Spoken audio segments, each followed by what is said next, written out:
കൊറേ ആൾക്കാർ ഇങ്ങോട്ട് ഇറങ്ങിയിട്ടുണ്ട്, കുറെ ആൾക്കാർ അങ്ങോട്ട് കയറി അല്ലേ. അപ്പൊ എന്തുകൊണ്ട് എന്തേ എന്തുകൊണ്ട് ഇത്ര റിസ്ക് എടുത്ത് പെണ്ണുങ്ങളും കുട്ടികളൊക്കെ കയറണമെന്നുണ്ടെങ്കിൽ എന്തോ ഒരു പ്രത്യേകത ഉണ്ടെങ്കിൽ അതെന്താന്നറിയാം. ആദ്യം അതാണ് തങ്ങൾപ്പാറ എന്ന് പറയുന്നത്. ഇതൊരു ദർഗയാണെന്നൊക്കെയാണ് പറയണത്. അതിന്റെ ഡീറ്റെയിൽസും കാര്യങ്ങളൊന്നും അറിയില്ല. നമുക്ക് അവിടെ കയറാം, കുറെ നടക്കാണ്ട് കയറാം.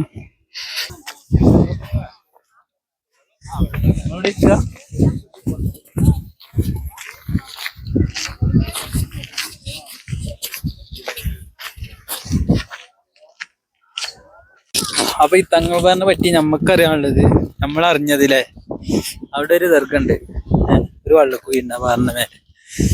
അത്ര ഡീറ്റെയിൽസ് മാത്രം കിട്ടിയിട്ടുള്ളൂ.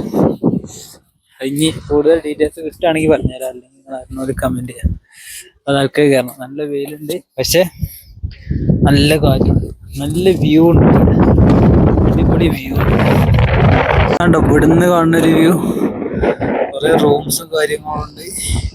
എന്നിട്ടൊരു കുളം ഉണ്ട് അല്ലേ, കുളമല്ല പോയോ തീയോ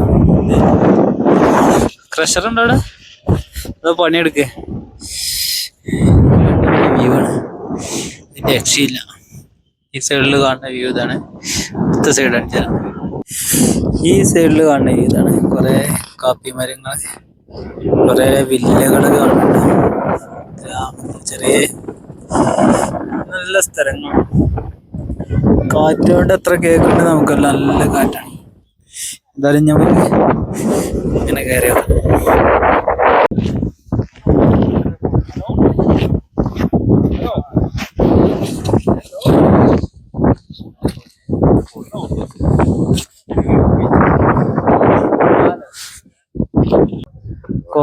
കുറച്ചനെ കയറാണ്ട്.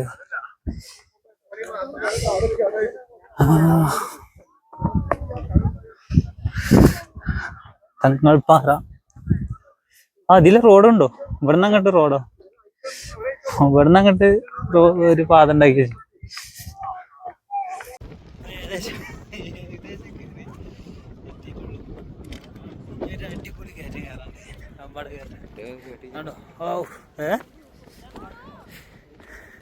കൂത്തന കയറ്റല്ലേ, കയറിക്കൂടണ്ടേ. ഒരു അഡ്വഞ്ചർ കയറ്റം, പക്ഷെ ആരും കയറിപ്പോടാ. എന്തുകൊണ്ട് നല്ല തണുത്ത കാറ്റും വെയിലുണ്ടെങ്കിലേ നല്ല സീനറി കാണുമ്പോഴേ ആരും കയറിപ്പോ. അവിടെ നിന്നാണ് ഇപ്പൊ നമ്മളവിടെ എത്തി. ഏകദേശം പകുതി പറയാം. പക്ഷെ അപ്പോഴുള്ള കൂടുതലാ മക്കാമിന്റെ പൂർണ്ണമായി എന്തൊരു ബദരിയ മുസ്ലിം ജമാഅത്തിൽ മക്കാമാർദ്ദന ഷേഖ് ഫരീദുദ്ദീൻ റളിയല്ലാഹു അൻഹു മക്കാം തങ്ങൾപ്പാറ എന്ന് അറിയപ്പെടും. കോലാഹലം നേടി 8 to 4:30 സമയം 200 മീറ്റർ പാടും.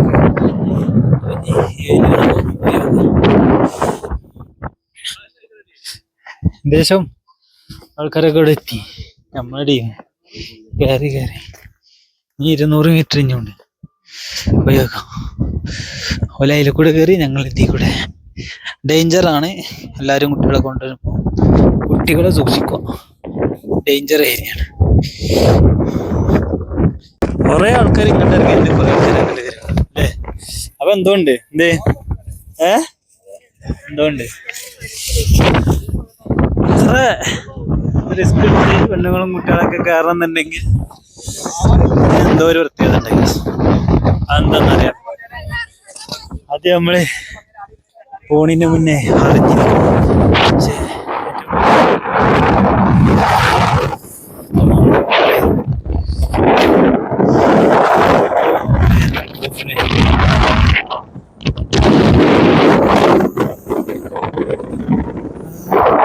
മലന്ന് അല്ലേ ടോപ്പിൽ കയറി താഴേക്ക് ഇറങ്ങാം. പ്രദേശം മലന്റെ അവിടുന്ന് താഴേക്കുണ്ട് ഇറങ്ങി. നല്ല കാറ്റുണ്ടാവും, സൗണ്ട് കേൾക്കുന്നുണ്ടോന്നും അറിയില്ല. ഇനി എത്രത്തോളം പോകണം എന്നറിയില്ല. 200 മീറ്റർ കാട് ഉണ്ടായിന്, അപ്പോൾ കുറേ പോയാൽ മതിരാ. അപ്പോൾ ഏകദേശം ഞാൻ പോയി വെക്കട്ടെ. അങ്ങനെ ഞങ്ങൾ ഇവിടെ എത്തി. പാദരക്ഷകൾ പുറത്താണ്. മക്കാമിലെത്തി. ഇതാണ് തങ്ങൾപ്പാറ എന്നറിയപ്പെടുന്നത്. ലിസ്റ്ററുകൾ കാണിച്ചു തരാം.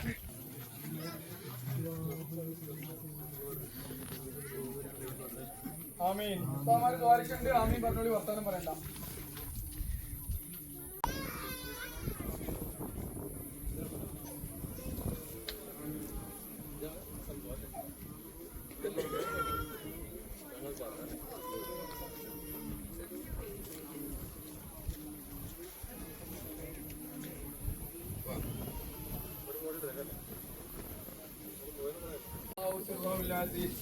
ഉപ്പാപ്പ 775 വർഷങ്ങൾക്ക് മുമ്പ് വന്ന് ഒരുപാട് കാലം ഇബാദത്തിലായിട്ടിരുന്ന സ്ഥലം.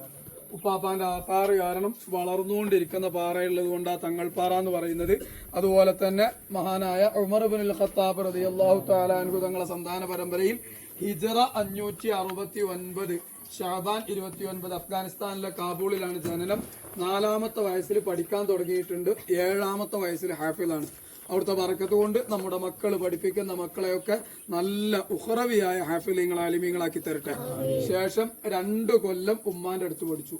അത് കഴിഞ്ഞ് നീണ്ട 12 വർഷം തുടർച്ചയായി ദീന് പഠിക്കുന്നുണ്ട്.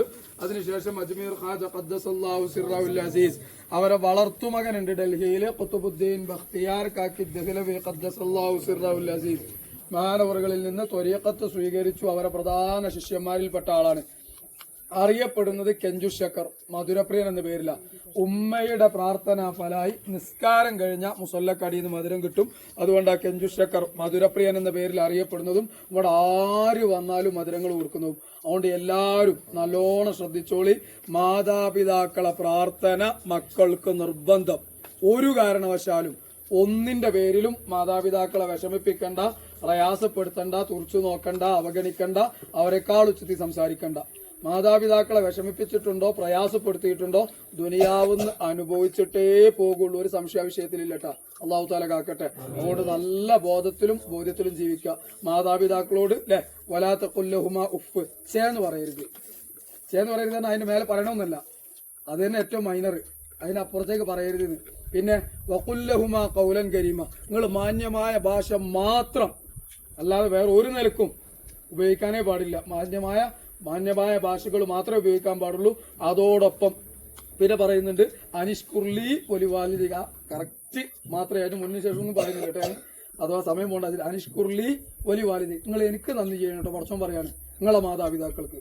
അഥവാ പടച്ചോനിക്കുള്ള നന്ദി പടച്ചോൻ പറഞ്ഞതനുസരിച്ച് വഴിപ്പെട്ട് കീഴൊതുങ്ങി ജീവിക്കുക. മാതാപിതാക്കൾക്കുള്ള നന്ദിയും തടയുക. മാതാപിതാക്കൾ പറഞ്ഞതനുസരിച്ച് അവർക്ക് ഒതുങ്ങി ജീവിക്കുക എന്നുള്ള താല്പര്യം മനസ്സിലാക്കി വെക്കുക. അതോടൊപ്പം ഇത്രയൊക്കെ പറയുമ്പോൾ നിങ്ങൾ ചെറുതായിട്ടൊന്ന് ശ്രദ്ധിക്കണം. നമ്മുടെ സ്വന്തം പെൺകുട്ടികൾക്ക് എന്തൊക്കെ കിട്ടണം നിങ്ങൾക്ക് ആഗ്രഹമുണ്ടോ അതൊക്കെയും നമ്മുടെ ആൺകുട്ടികൾ കെട്ടിക്കൊണ്ടുവരുന്ന ആ പെൺകുട്ടികൾക്ക് നിർബന്ധമായിട്ട് കൊടുക്കണം. ഉറപ്പ്. അതാ നമ്മുടെ മോള് വീട്ടിൽ വന്ന് 2-3 മാസം നിന്ന് നമുക്ക് പരാതി ഉണ്ടാവുമോ? പരാതിന്റെ ഉമ്മച്ചിയാവൂല കേട്ടോ. പരാതി ഉണ്ടാവുമോ? പാടില്ല. പോകുമ്പോ ചോദിക്കേണ്ട എന്താ അറിയോ, ഒരു 10 ദിവസം കൂടി കഴിഞ്ഞിട്ട് പോയാൽ പോരെ, അങ്ങനെ ചോദിക്കുള്ളൂ. മരുവോള് പോയാൽ 2 ദിവസം അല്ലെ 4-ാം ദിവസം നിർബന്ധമായിട്ട് വിളിച്ചിരിക്കും. വിളിച്ചിട്ടില്ലേ ആ ഉമ്മാനെ കൊണ്ട് വിളിപ്പിക്കും. ജ്യേഷ്ഠത്തെയോ അനിയത്തിയോ നാത്തൂനോ അയൽവാസിയോ ആരെങ്കിലും ഒക്കെ വന്ന് ഇങ്ങനെ വെറുതെ ആ ചൂജിയിൽ തിരിയില്ലേ, വരച്ച വരെ നിർത്തിക്കോ, പിടിച്ച പിടിയാലെ കൊണ്ടുവരെയൊക്കെ പറഞ്ഞിട്ട് കൂട്ടുകാരത്തിന്റെ കല്യാണം ഉമ്മാനോട് പറഞ്ഞിട്ടില്ല, അതുകൊണ്ട് ഇജ്ജ് പോണ്ട അല്ലേ.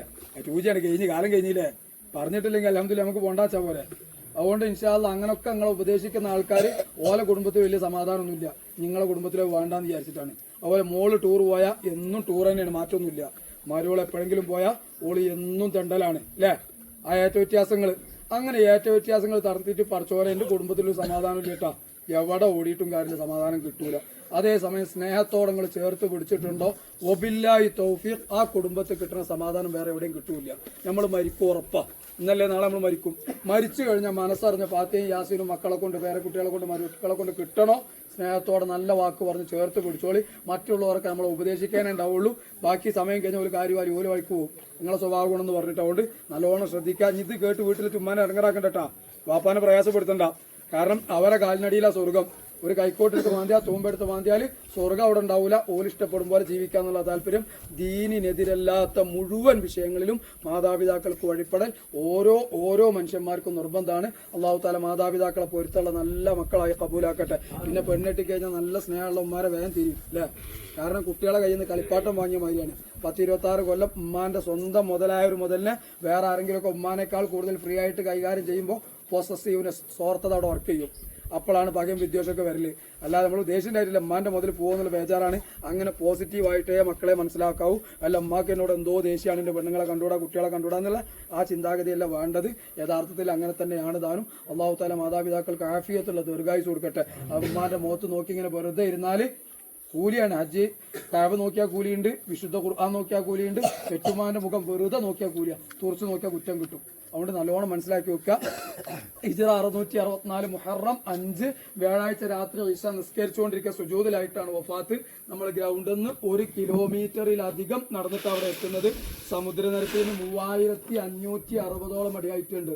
മുട്ടുവേദനയും നടുവേദനയും നടക്കാൻ പ്രയാസമുള്ളവരും സ്റ്റെപ്പ് കയറാത്തവരും പ്രായമുള്ളവരും ഒക്കെ കയറും. വരുമ്പോൾ പടച്ചോനെ ഞാൻ എത്തുമെന്നൊക്കെ ചിന്തിച്ചാലും ഇങ്ങോട്ട് ഇറങ്ങിക്കഴിഞ്ഞാൽ ഒരു 5 അല്ലെങ്കിൽ 10 സെക്കൻഡ് അതിലപ്പുറം ഒരാൾക്ക് കിതപ്പില്ല, ക്ഷീണമില്ല, വിഷമമില്ല, പ്രയാസമില്ല. ഉറപ്പ് ഇവിടെ വന്ന് ദുആ ചെയ്താൽ കിട്ടും. എത്രയോ അനുഭവങ്ങളാണ്. നല്ല നിലക്ക് കാര്യങ്ങൾ നടക്കുന്നവരിൽ എല്ലാവരും അള്ളാഹു താല ഉൾപ്പെടുത്തി തരട്ടെ. അപ്പോൾ മക്കൾ കേട്ടോളി. ഇനിമാർ ഫോൺ എടുക്കണ്ടെന്ന് പറഞ്ഞാൽ ഫോൺ എടുക്കണ്ടെന്നാണ്. കളിച്ചാൻ പോകണ്ട പറഞ്ഞാല് പോകണ്ടെന്നാണ് കേട്ടാ. ഇൻഷാ അല്ലാഹ് ഖൈറാവട്ടെ. അസ്സലാമു അലൈക്കും.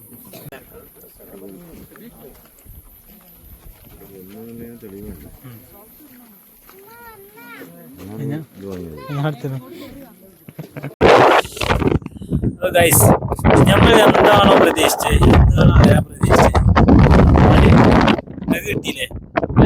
ഫുൾ ഡീറ്റെയിൽസ് ഞങ്ങൾക്ക് പറഞ്ഞു കിട്ടി. ഇനിയിപ്പോൾ നമ്മൾ പറഞ്ഞിരുന്നല്ലോ, ഇതിനാണ് കൂടുതൽ എന്തെങ്കിലും അറിയണമെന്നുണ്ടെങ്കിൽ കമന്റിൽ അറിയിക്കാം. ഒരു ബ്ലോഗ് ഇവിടെ കുറേ ഉണ്ടാവും. ഒരു ബ്ലോഗ് ഇവിടെ നിർത്തണം. ഈ തങ്ങൾ മാറി എത്തിയാണ്ട്. അപ്പോൾ വീഡിയോ ഇഷ്ടപ്പെട്ടാൽ ഷെയർ ചെയ്യുക, സബ്സ്ക്രൈബ് ചെയ്യുക. അടുത്തൊരു ബ്ലോഗ് ഇതിന്റെ ബാക്കിയുണ്ടോ ഇല്ലയെന്ന് അറിയില്ല. പോയോ ഉണ്ടോ എന്നുണ്ടെങ്കിൽ തുടരും.